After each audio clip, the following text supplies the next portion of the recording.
Hello दोस्तों, कैसे हैं आप? बी सक्सेस एजुकेशन पर आप सबका स्वागत है दोस्तों। आज मैं हिंदी के सबसे महत्वपूर्ण टॉपिक हिंदी वर्णमाला के बारे में बताऊंगा। दोस्तों चलो स्टार्ट करते हैं। दोस्तों इसमें सर्वप्रथम वर्ण के बारे में बात करते हैं हम। वर्ण दोस्तों, वर्ण उस मूल ध्वनि को कहते हैं जिसके खंड या टुकड़े नहीं किए जा सकते हैं दोस्तों। जैसे आ, बड़ी ई, वा, चा, का, खा इत्यादि दोस्तों। वर्ण भाषा दोस्तों, वर्ण भाषा की सबसे छोटी इकाई होती है और इसके खंड नहीं किए जा सकते हैं। उदाहरण द्वारा मूल ध्वनि को यहाँ स्पष्ट किया जा सकता है दोस्तों। जैसे रा प्लस आ प्लस मा, आ, राम। गा प्लस आ प्लस या प्लस आ, गया। इन्हें इन्हीं अखंड मूल ध्वनि को वर्ण कहते हैं दोस्तों। जैसे रा, रा क्या है दोस्तों? आ, बड़ा आ, माँ, आ। ये अलग अलग टुकड़ों में है। ये दोस्तों वर्ण है, इनके हम टुकड़े नहीं कर सकते हैं। इन्हीं को दोस्तों वर्ण कहते हैं। आगे देखते हैं दोस्तों, वर्णमाला। वर्णों के समूह को वर्णमाला कहते हैं या कह सकते हैं दोस्तों किसी भाषा के समस्त वर्णों के समूह को वर्णमाला कहते हैं। प्रत्येक भाषा की दोस्तों अपनी वर्णमाला होती है। जैसे हिंदी की आ, बड़ा आ, का, खा, गा इत्यादि दोस्तों। अंग्रेजी की A B C D E. आगे देखते हैं दोस्तों, वर्ण के दोस्तों मुख्य रूप से दो भेद होते हैं दोस्तों। स्वर, व्यंजन। हमें याद रखना है दोस्तों, वर्ण के कितने भेद होते हैं दोस्तों? वर्ण दो प्रकार के होते हैं। कौन कौन से होते हैं? स्वर, व्यंजन। स्वर, स्वर क्या होते हैं दोस्तों? इसके बारे में बात करते हैं। वे वर्ण जिनके उच्चारण में किसी अन्य वर्ण की सहायता की आवश्यकता नहीं होती है दोस्तों, स्वर्ण कहलाता है, स्वर कहलाता है। इनके उच्चारण में दोस्तों कंठ तालु का उपयोग होता है, जीभ होंठ का नहीं होता है दोस्तों। हिंदी वर्णमाला में दोस्तों, हिंदी वर्णमाला में 16 स्वर हैं दोस्तों। जैसे छोटा आ, बड़ा आ, छोटी ई, बड़ी ई, छोटा ऊ, बड़ा ऊ, ऐ ओ औ औ, अंग अह, ऋण ऋ, लिर लिर। लेकिन दोस्तों हम 13 स्वर मानते हैं दोस्तों। अगर ऑप्शन में 13 स्वर नहीं है दोस्तों और 11 लिखा हुआ है तो हम स्वरों की संख्या 11 बताएंगे। पेपरों में 11 लिखेंगे। अगर 13 और 11 अगर आता है और लिखा हुआ है कि कुल स्वरों की संख्या कितनी है दोस्तों, तो 13 पर टिक लगाएंगे। अगर 13 नहीं है ऑप्शन में और 11 है तो दोस्तों हम 11 पर ही टिक लगाएंगे, यानी कि स्वरों की संख्या 11 मानेंगे। स्वर के दोस्तों दो भेद होते हैं दोस्तों, मूल स्वर और संयुक्त स्वर। मूल स्वर दोस्तों छोटा आ, बड़ा आ, छोटी ई, बड़ी ई, छोटा ऊ, बड़ा ऊ, ए ओ। ये दोस्तों मूल स्वर हैं दोस्तों। संयुक्त स्वर, संयुक्त स्वर दोस्तों दो अक्षरों के मेल से बने होते हैं, दो वर्णों के मेल से बने होते हैं। जैसे आ प्लस ए और दोस्तों आ प्लस ओ औ, तो इन्हें दोस्तों संयुक्त स्वर कहा जाता है।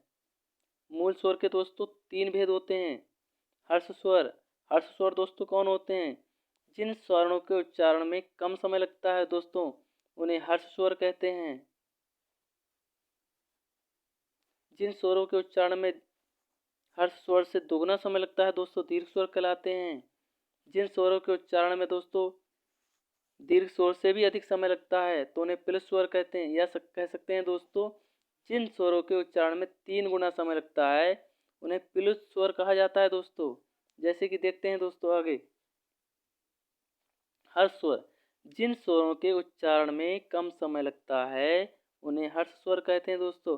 हर्ष स्वरों की संख्या दोस्तों 4 है। छोटा आ, बड़ा आ, छोटा ऊ, ऋण, ऋण की मात्रा के रूप में लगाई जाती है दोस्तों, तथा उच्चारण रीक की तरह होता है। दीर्घ स्वर दोस्तों वे स्वर जिनके उच्चारण में हर्ष स्वर से भी 2 गुना समय लगता है वे दीर्घ स्वर कहलाते हैं। वे स्वर जिनके उच्चारण में हर्ष स्वर से दोगुना समय लगता है दोस्तों, दीर्घ स्वर कहलाते हैं दोस्तों। स्वरों के उच्चारण में अधिक समय लगता है, सरल शब्दों में कह सकते हैं दोस्तों, स्वरों उच्चारण में अधिक समय लगता है, उन्हें दीर्घ स्वर कहते हैं दोस्तों। दीर्घ स्वर दोस्तों 7 होते हैं। बड़ा आ, बड़ी ई, बड़ा ऊ, ए, ऐ, ओ, औ दोस्तों, ये 7 स्वर हैं दोस्तों, जो क्या हैं दोस्तों, दीर्घ स्वर हैं। दीर्घ स्वर दोस्तों दो शब्दों के मेल से बने होते हैं, जैसे आ प्लस आ, बड़ा आ, ई,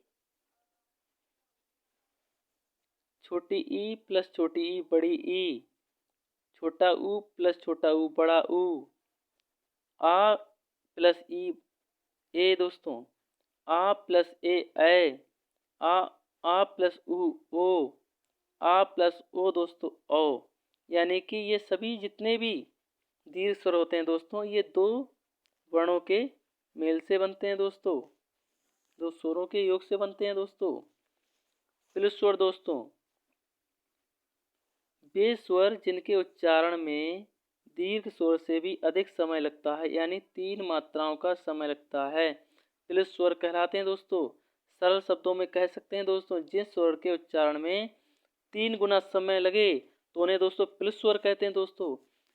इसका उच्चारण चिन्ह दोस्तों एस गुरु होता है दोस्तों। इसका प्रयोग अक्सर पुकारते समय किया जा सकता है, या दोस्तों कह सकते हैं मंत्रों के उच्चारण में, संस्कृत के मंत्रों के उच्चारण में प्लस स्वर का प्रयोग किया जाता है दोस्तों। दोस्तों बहुत ही महत्वपूर्ण क्वेश्चन दोस्तों, अयोगवाह अगर हिंदी में आता है, अयोगवाह की संख्या कितनी है दोस्तों? तो दोस्तों 2 है। कौन कौन से दोस्तों? अंग, आहा। अंग को क्या कहते हैं दोस्तों? अंग को अनुस्वार कहते हैं। आहा को दोस्तों क्या कहते हैं? विसर्ग कहते हैं। बहुत ही महत्वपूर्ण क्वेश्चन दोस्तों। अनुनासिक अनुनासिक दोस्तों किसे कहते हैं? ऐसे स्वर जिनका उच्चारण नाक और मुंह से होता है और उच्चारण में लघुता रहती है, जैसे गांव, दांत, आंगन, सांचा इत्यादि, ये दोस्तों अनुनासिक कहलाते हैं। यानी कि जिनके उच्चारण में नाक मुंह के साथ दोस्तों नाक का भी प्रयोग हो, तो दोस्तों उन्हें अनुनासिक कहते हैं। अनुस्वार दोस्तों यह स्वर के बाद आने वाला व्यंजन है दोस्तों, जिनकी ध्वनि नाक से निकलती है, जैसे अंगूर, अंगद, कंकन आदि। अनुस्वार दोस्तों यह स्वर के बाद आता है। स्वर के बाद दोस्तों कौन आता है दोस्तों? अनुस्वार आता है। इसकी ध्वनि दोस्तों कहाँ से निकलती? नाक से निकलती है। आगे देखते हैं दोस्तों। निम्नानुनासिक दोस्तों इतना इंपॉर्टेंट नहीं, इसे नहीं याद करना है। अगला देखते हैं दोस्तों विसर्ग। विसर्ग दोस्तों अनुस्वार की तरह विसर्ग भी स्वर के बाद आता है। यह व्यंजन और इसका उच्चारण है हा की तरह होता है। संस्कृत में इसका काफ़ी व्यवहार है, हिंदी में अब तक इसका अभाव होता जा रहा है, यानी कमी है इसमें दोस्तों। किंतु तत्सम शब्दों में प्रयोग में इसका आज भी उपयोग होता है दोस्तों। यानी कि विसर्गों का तत्सम शब्दों में अभी भी प्रयोग होता है, जैसे मन, कामना, पह, पान, अतः, स्वतः, दुख आदि। ये दोस्तों सभी क्या हैं? ये बिंदी लगी हुई हैं, ये दोस्त इन्हें विसर्ग कहते हैं। आगे देखते हैं दोस्तों। अनुस्वार और अनुनासिक में दोस्तों क्या अंतर है? अनुनासिक के उच्चारण में नाक से बहुत कम सांस निकलती है दोस्तों, और मुंह से अधिक, जैसे आंसू, आंत, गांव, चिड़िया इत्यादि। अनुनासिक में नाक से बहुत कम सांस निकलती है दोस्तों, और मुंह से अधिक, जैसे आंसू, आंत, गांव, चिड़िया इत्यादि दोस्तों। और इस दोस्तों अनुनासिक को हम याद कर सकते हैं दोस्तों। इसका अपोजिट होगा दोस्तों, इसमें नाक से बहुत कम सांस लेनी पड़ती है, बल्कि अनुनासिक में नाक से अधिक सांस लेनी पड़ती है और मुंह से कम दोस्तों। आगे देखते हैं दोस्तों व्यंजन। व्यंजन जिन वर्णों के उच्चारण के लिए स्वर की सहायता लेनी पड़ती है, यानी कि जिन वर्णों का उच्चारण स्वर के बिना ना हो, तो वो दोस्तों व्यंजन कहलाते हैं। दूसरे शब्दों में व्यंजन उन वर्णों को कहते हैं जिनका जिनके उच्चारण में स्वर्ण वर्णों की सहायता ली जाती है दोस्तों, जैसे का, खा, गा, चा, छा, ता, था, दा, भा, मा इत्यादि। दोस्तों क्या है ये दोस्तों? ये सभी व्यंजन है दोस्तों। व्यंजन के दोस्तों मुख्य रूप से 3 प्रकार हैं। व्यंजन कितने प्रकार के होते हैं दोस्तों? 3 प्रकार के। स्पर्श व्यंजन, अंतःस्थ व्यंजन, ऊष्म व्यंजन दोस्तों। स्पर्श का अर्थ होता है दोस्तों छूना। स्पर्श का, जैसे हम किसी वस्तु को छूते हैं दोस्तों तो वो स्पर्श ही तो करते हैं। तो स्पर्श का अर्थ होता है छूना। जिन व्यंजनों का उच्चारण करते समय जीभ मुख से के किसी भाग जैसे कंठ, तालु, मूर्धा, दांत अथवा होठ का स्पर्श करे तो दोस्तों उन्हें इन पर स्पर्श व्यंजन कहते हैं।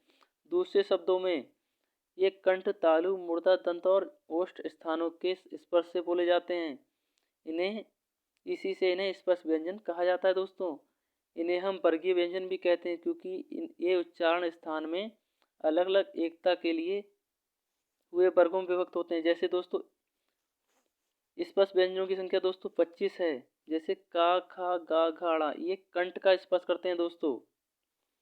चा, छा, जा, झा हुआ ये तालु से स्पर्श करते हैं, यानी तालु से बोले जाते हैं दोस्तों। टा वर्ग, टा, ठा, डा, ढा, अड़ा, अड़ा, ड, ढ ये मूर्धा का स्पर्श करते हैं दोस्तों। ता वर्ग दोस्तों, ता, था, दा, धा, ना ये दांतों का स्पर्श करते हैं दोस्तों। पा वर्ग, पा, फा, बा, भा, मा या ये होठों का स्पर्श करते हैं दोस्तों। यानी कि स्पर्श के हिसाब से जहाँ से जो अक्षर बोला जाता है उसी हिसाब से इनको वर्गों में बांटा गया है। का वर्ग दोस्तों कंठ से बोला जाता है, अंदर से आवाज निकलती है। चा वर्ग दोस्तों तालु से, जहाँ से जीभ टकराती है यानी तालु ऊपर का भाग उसे स्पर्श कहते हैं। तालु तालु को स्पर्श करती है दोस्तों। टा वर्ग ये मूर्धा को स्पर्श करता है दोस्तों। पा वर्ग होठों को स्पर्श करता है और ता वर्ग दांतों को स्पर्श करता है दोस्तों। अंतःस्थ व्यंजन दोस्तों, अंतः का अर्थ होता है भीतर, अंतः का मतलब अंदर या भीतर। उच्चारण के समय जो व्यंजन मुंह के भीतर ही रहे उन्हें अंतःस्थ व्यंजन कहते हैं दोस्तों। या, रा, ला हुआ ये व्यंजन 4 होते हैं दोस्तों। अंतःस्थ व्यंजनों की संख्या दोस्तों क्या है? 4। या, रा, ला, हुआ ये बहुत महत्वपूर्ण क्वेश्चन है दोस्तों। इसमें से या, ऊष्म व्यंजन, अंतःस्थ व्यंजन को दोस्तों अंतःस्थ को स्पर्शी व्यंजन भी कहते हैं दोस्तों। अगर आता है पेपरों में कि स्पर्शी व्यंजन किससे कहते हैं दोस्तों? या, रा, ला, हुआ को कहते हैं। आगे दोस्तों ऊष्म व्यंजन, ऊष्म का अर्थ होता है गर्म दोस्तों। जिन वर्णों के उच्चारण के समय हवा मुंह के विभिन्न भागों से टकराए और सांस में गर्मी पैदा करे, यानी कि जिन वर्णों के उच्चारण में दोस्तों ऊष्मा निकलती है उन्हें ऊष्म व्यंजन कहते हैं दोस्तों। ऊष्म व्यंजन भी दोस्तों 4 होते हैं। सा, सा, ह।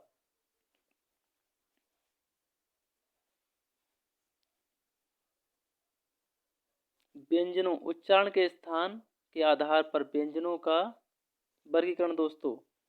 व्यंजनों का उच्चारण करते समय हवा मुख से अलग अलग भागों से टकराती है, अलग अलग भागों से टकराती है। उच्चारण के अंगों के आधार पर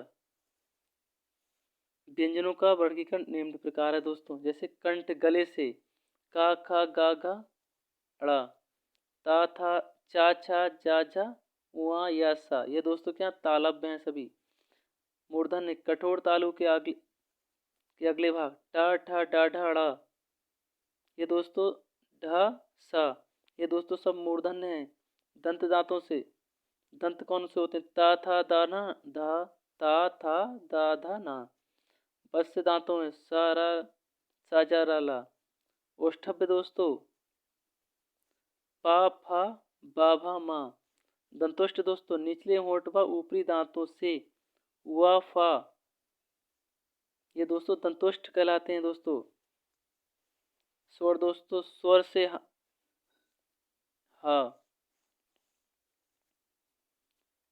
आगे देखते हैं दोस्तों वायु प्राण की मात्रा के आधार पर वर्ण के भेद दोस्तों।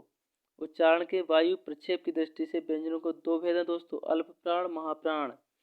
जिन के उच्चारण में श्वास पूर्व से अल्प मात्रा में निकले और जिनमें हकार जैसी ध्वनि नहीं होती है उन्हें अल्प प्राण कहते हैं। सरल, जिन वर्णों के उच्चारण में वायु की मात्रा कम होती है वे अल्प प्राण कहलाते हैं। जैसे प्रत्येक वर्ग का पहला, तीसरा और पांचवा वर्ण दोस्तों अल्प प्राण होता है। जैसे का, गा, ड़ा, जा, वा, टा, डा, ड़ा, ता, दा, ना, पा, बा, मा। अंतःयस्त दोस्तों या, रा, ला, हुआ भी अल्प प्राण है। यानी कि दोस्तों वर्ग का पहला, तीसरा और पांचवा वर्ण अल्प प्राण, इसके अलावा या, रा, ला, हुआ भी अल्प प्राण ही हैं। महाप्राण दोस्तों जिनके उच्चारण में हकार जैसी ध्वनि विशेष रूप से रहती है और श्वास अधिक मात्रा में निकलती है उन्हें महाप्राण कहते हैं दोस्तों। सरल शब्दों में जिन वर्णों के उच्चारण में वायु की मात्रा अधिक निकले या होती है वे महाप्राण कहलाते हैं दोस्तों।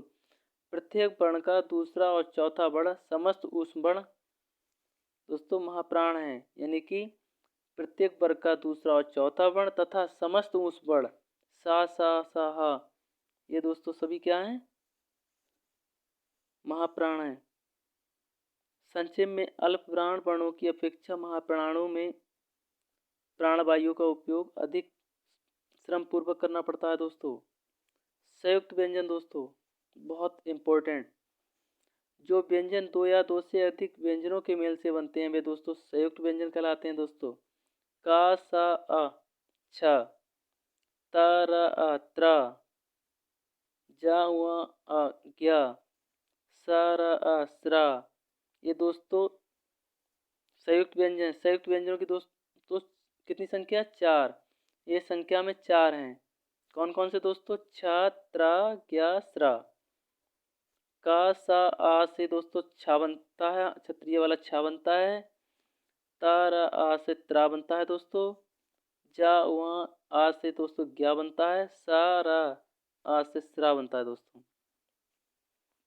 द्वित्व व्यंजन दोस्तों जब एक व्यंजन को अपने समरूप व्यंजन में से मेल होता है तब वह द्वित्व व्यंजन कहलाता है दोस्तों। जैसे का, यानी कि कोई अक्षर सेम अक्षर से ही उसका मेल हो उसे दोस्तों क्या कहते हैं? द्वित्व व्यंजन। कैसे दोस्तों? जैसे पक्का, कच्चा, यानी डबल चा है इसमें। चम्मच, डबल माँ, आधा माँ, यानी कि आधा माँ हो उससे फर्क नहीं पड़ता दोस्तों। दो अक्षर एक साथ मिल जुड़े हों तो दोस्तों उन्हें द्वित्व व्यंजन करने हैं। पत्ता और साथ ही साथ दोस्तों व्यंजन भी होना चाहिए। द्वित्व व्यंजन में भी पहला व्यंजन स्वर रहित तथा दूसरा व्यंजन स्वर सहित होता है दोस्तों। संयुक्ताक्षर दोस्तों कौन कौन से होते हैं? जब एक स्वर रहित व्यंजन अन्य स्वर सहित व्यंजन से मिलता है, स्वर रहित और अन्य स्वर सहित व्यंजन से मिलता है दोस्तों संयुक्ताक्षर कहलाता है। जैसे का, ता संयुक्त, स, थ स्थ, स, व स्व, द, ध शुद्ध। तो दोस्तों ये संयुक्ताक्षर कहलाते हैं।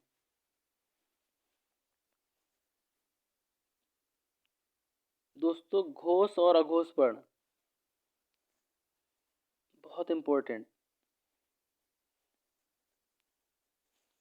नाद की दृष्टि से व्यंजन वर्णों के उच्चारण में स्वरंत्रियां झंकृत होती हैं वे घोष कहलाते हैं दोस्तों। अघोष दोस्तों नाद की दृष्टि से जिन व्यंजन वर्णों के उच्चारण में स्वरंत्रियां झंकृत नहीं होती हैं वे अघोष कहलाते हैं। जिसमें जो दोस्तों स्वरंत झंकृत होती हैं वे घोष कहलाते हैं, जिनमें नहीं होती हैं वो अघोष कहलाते हैं दोस्तों। घोष में केवल नाद का प्रयोग होता है दोस्तों, जबकि अघोष में केवल श्वास का। उदाहरण के लिए दोस्तों अघोष वर्ण का, खा, चा, छा, टा, ठा, ता, था, पा, फा, सा, सा, सा, ये दोस्तों सभी क्या हैं? अघोष वर्ण है। प्रत्येक वर्ण का तीसरा और चौथा और पांचवा वर्ण सारे स्वर या, रा, ला, हुआ और हा ये दोस्तों क्या कहलाते हैं दोस्तों? घोष वर्ण कहलाते हैं। आगे दोस्तों देखते हैं हल व्यंजन। हल व्यंजन के नीचे जब एक तिरछी रेखा लगाई जाए तब उसे हल कहते हैं दोस्तों। कोई भी व्यंजन है उसमें यानी कि हलंत लगा हो दोस्तों, तो दोस्तों उसे क्या कहते हैं? हलंत। यानी कि तिरछी रेखा लगी होगी तो उसे हलंती कहते हैं, और उसी को दोस्तों हल कहते हैं। जैसे दोस्तों हा, ला और ये लगा हुआ दोस्तों इसके नीचे, ला के नीचे जो इसमें दिखाई दे रहा होगा आपको। आगे देखते हैं दोस्तों। हल लगाने का अर्थ है कि व्यंजन के स्वर्ण वर्ण का बिल्कुल अभाव हो है या व्यंजन आधा है। यानी कि दोस्तों जिसमें हलंत लगा हुआ होता है उसमें स्वर नहीं होता है मिला हुआ। जैसे का व्यंजन वर्ण है, इनमें आ स्वर्ण वर्ण की ध्वनि छिपी है। यदि हम इस ध्वनि को बिल्कुल अलग कर देना चाहें तो का में हलंत या हल चिन्ह लगाना आवश्यक होगा। ऐसी स्थिति में इसके रूप इस प्रकार होंगे का खा गा चा। तो दोस्तों का खा गा चा में स्वर का प्रयोग नहीं किया गया है। हिंदी के नए वर्ण दोस्तों, हिंदी के नए वर्ण दोस्तों याद रखना है, बहुत इंपॉर्टेंट है। हिंदी के नए वर्ण कौन कौन से हैं ये भी हमें याद रखना है। पेपरों में आ जाता है हिंदी के नए वर्ण कौन कौन से दोस्तों। हिंदी वर्णमाला में 5 नए व्यंजन छ, त्र, ज्ञ, ड़ और ढ जोड़े गए हैं, किंतु इनमें प्रथम 3 स्वतंत्र ना होकर संयुक्त व्यंजन है दोस्तों। जैसे छ, त्र, ज्ञ क्या दोस्तों? संयुक्त व्यंजन, जैसे कि अभी पढ़ाया था। इसके अलावा संयुक्त व्यंजन दोस्तों क्या है? स्रा, जैसे का सा छ तारा त्रा जाऊआ ज्ञा। आगे देखते हैं दोस्तों वर्णों का उच्चारण।